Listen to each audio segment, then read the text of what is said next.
Dernière révélation sur le Mediator, les laboratoires Servier auraient, dès les années 70, dissimulé plusieurs éléments sur la composition et les effets du médicament afin d'obtenir sa mise sur le marché.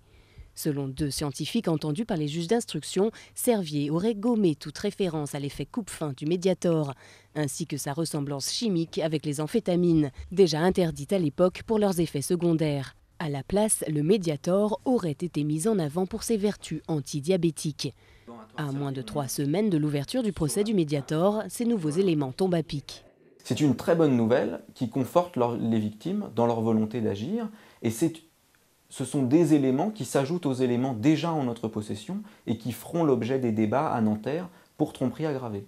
Du côté des laboratoires Servier, on dénonce la violation du secret de l'instruction et de la présomption d'innocence. L'avocat de Servier réfute toute volonté de tromperie de son client.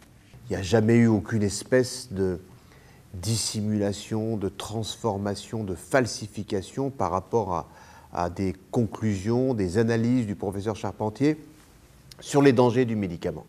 Les laboratoires Servier doivent être entendus dans les jours qui viennent par les juges d'instruction avant leur probable mise en examen.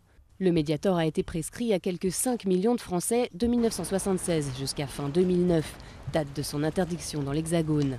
Il est suspecté d'avoir provoqué la mort de 500 à 2000 patients.